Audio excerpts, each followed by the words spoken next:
Okay, this is video number 3. We're still on cranial nerve disorders, and we're going to talk about Bell's palsy.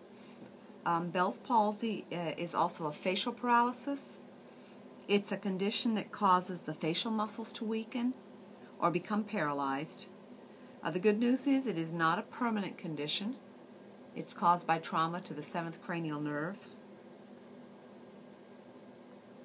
The damage affects one nerve, one side of the face.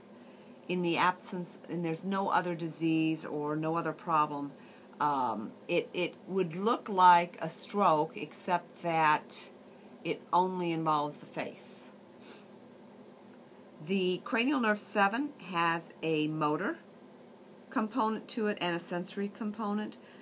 Remember that 7 is responsible for facial muscles of expression, and for your buccinator, I think I'm saying that right, the cheek muscles. And then the sensory component is the taste on the anterior 2/3 of the tongue. Bell's palsy affects 1 in every 5,000 people over the course of a lifetime, and 40,000 Americans a year. Most of the cases involve the herpes simplex virus. Most patients will recover in about 6 weeks. 15% or so continue to experience some facial asymmetry after that. There is no definitive test to diagnose Bell's palsy, and the diagnosis is made by exclusion. The onset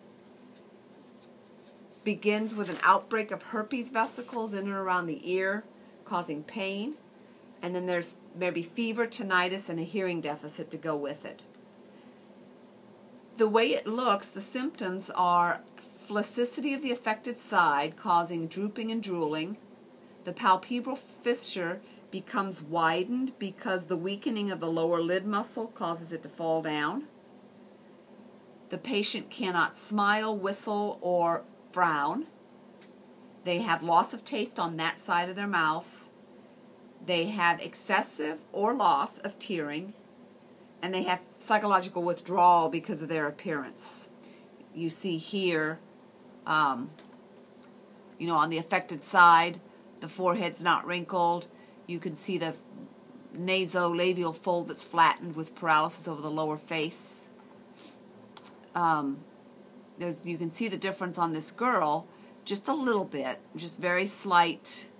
The nasolabial fold is identified there, and I found this picture mainly because it designated the palpebral fissure here. Told you exactly what that was. That's why I picked it. But as I looked at it, it does look to me like this nasolabial fold is a little bit flattened. The treatment for Bell's palsy involves corticosteroids. They should be started immediately.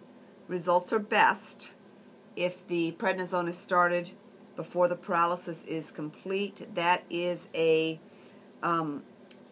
American Association of Neurology recommendation level A, highly likely to be effective. Antivirals like acyclovir may be added. There's a possibility of a modest increase in recovery. The patient might be offered antivirals.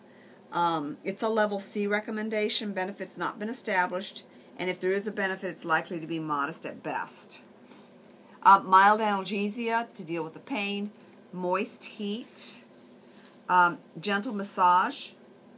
Electrical nerve stimulation may maintain muscle tone and prevent atrophy.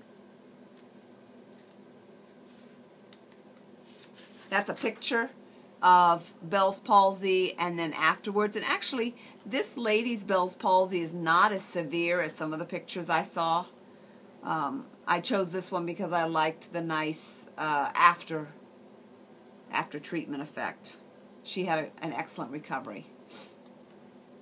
Some nursing diagnoses that need to be considered would be acute pain, risk for injury, disturbed body image, imbalanced nutrition. Again, please look at your book because the book does a really nice job with the interventions on this, and I'm sure there are some test questions in the test bank that involve those. Planning Patient with Bell palsy will have pain controlled. They'll maintain adequate nutrition. We need to protect their eye. Maintain appropriate oral hygiene.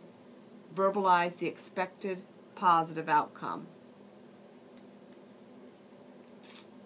Okay, our next peripheral nerve problem.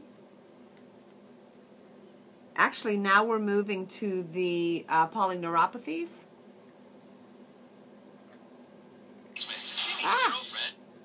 Sorry about that. I pushed the wrong button over here.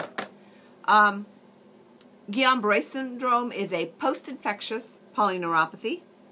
It is typically preceded by a viral infection or by diarrhea.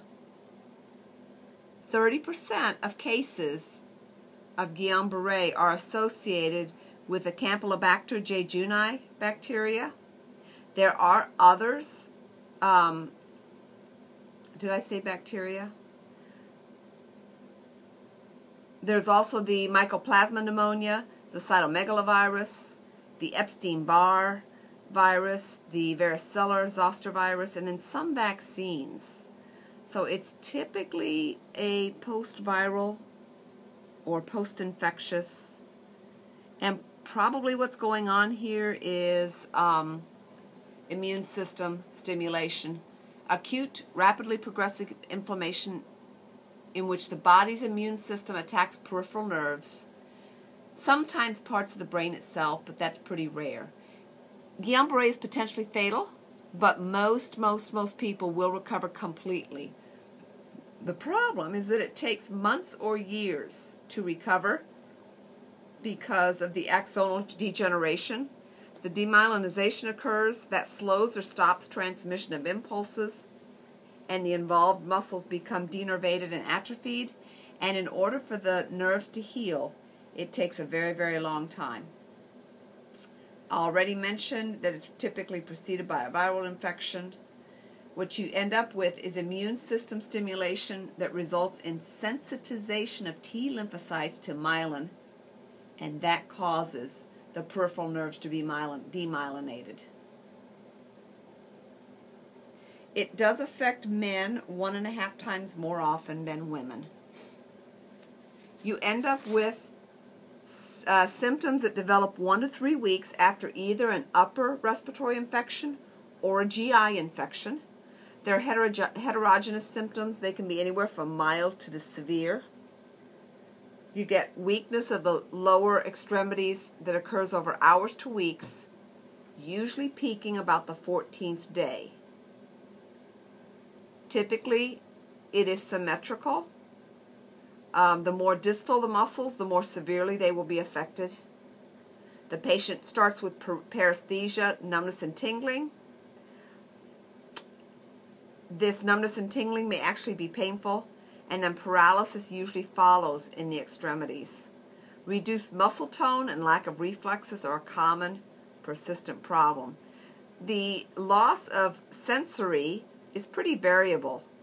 And it seems that deep sensation is more affected than superficial sensation.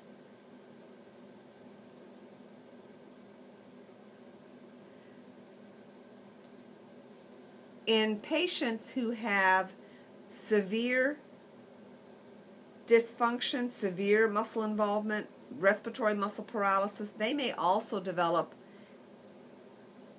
autonomic nervous system, both sympathetic branch and parasympathetic branch dysfunction. It's not always, this doesn't always happen, but in the severest cases, you may end up with autonomic nervous system dysfunction.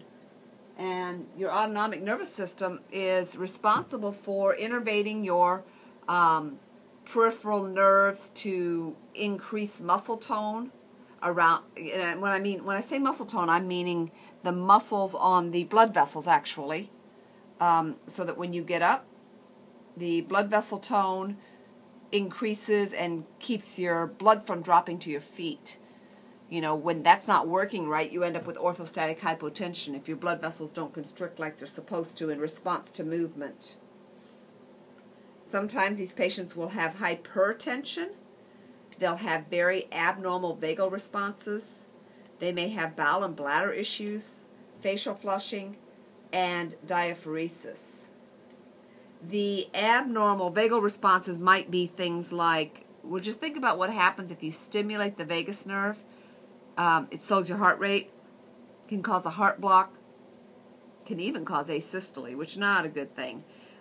If the patient dies of Guillain-Barré, it'll be because of autonomic nervous system dysfunction or because of some complication of immobility, not because of any of the nerve sensation or nerve paralysis symptoms.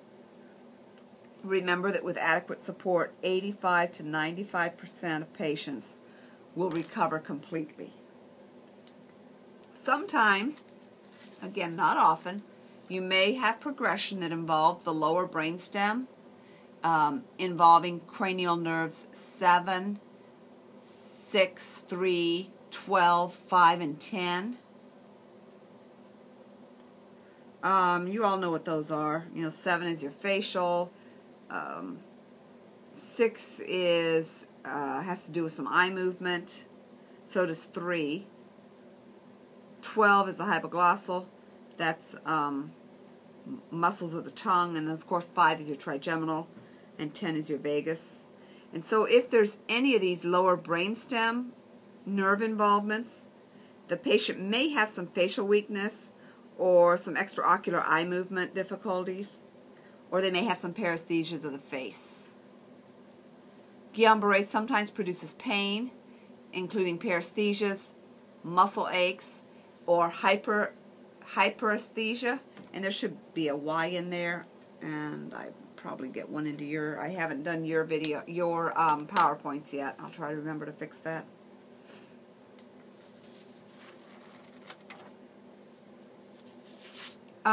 Complications of Guillain-Barré include respiratory failure because of the ascending paralysis. So it would be real important to continue ongoing assessments of respiratory function. And then the complications of immobility are identified here for you. You should all know these.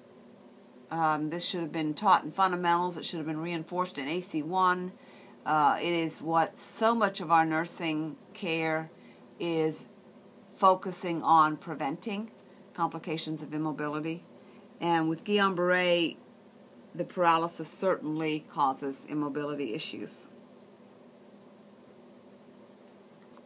Collaborative care. Ventilatory support if needed. Okay, sometimes the paralysis does not move all the way up to involve the nerves of respirations, but it may certainly, and the patient may need ventilator to breathe.